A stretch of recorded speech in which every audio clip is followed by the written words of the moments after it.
Hare Krishna, everyone, and so let's. So is Lord Krishna an ordinary human being? The answer is no. Lord Krishna is not an ordinary human being. He's Supreme God, and there are proofs. There are unlimited proofs of it. This time will be short to describe the proofs. I'll shortly explain it to you. How is a supreme personality of Godhead? Normally what happens is, let's take our examples. We are ordinary human beings, right? So when we are small, we are tender, we are delicate, we are hurt by things, and when we grow up, then we sort of become strong.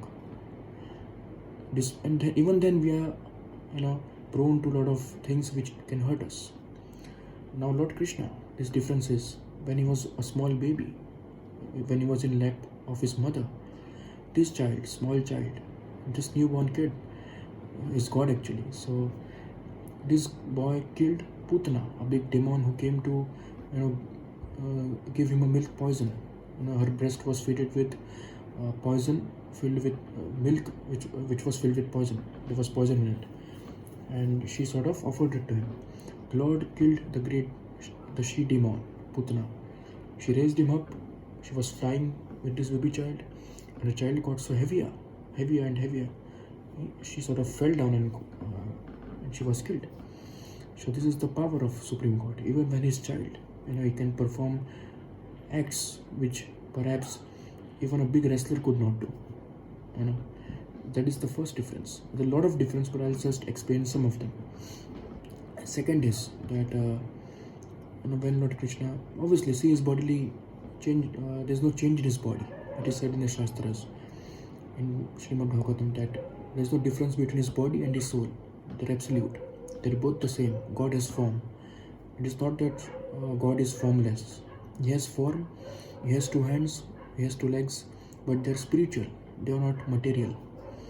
So when Lord Krishna was 7 or 8 years old, he lifted the Govardhan Parvat, with his finger, with his small tiny finger.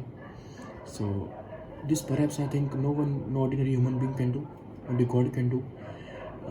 Thirdly, even in his small age, he jumped into the river, Yamuna river, which was full of poison, and he, in today's words, sanitized it. He chastised the Kaliya demon, and he sent him again to his own place, and he danced on the hood of the snake, which was enormously poisonous. So these are inhuman acts, and so there's a lot of things he has done, which proves that he's not ordinary. He's special. He's God, and that's a fact.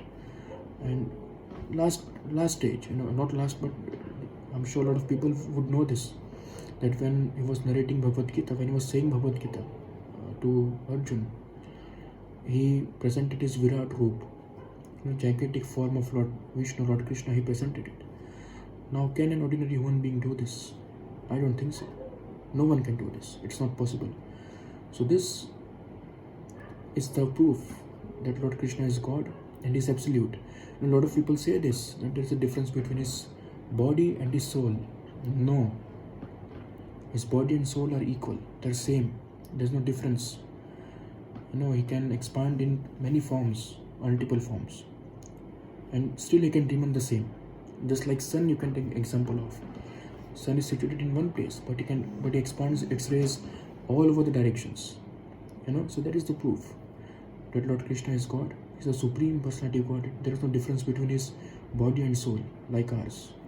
It doesn't function like ours body. His body is spiritual. He comes from Golok Vrindavan and again goes to Golok Vrindavan. That is the proof. That is the difference between us and him. So just a message I'm giving to you, that one should never consider that Lord has a material form. He never has material form. He has a spiritual form. So that's it. Keep loving Lord Krishna and keep chanting Hare Krishna. Hare Krishna.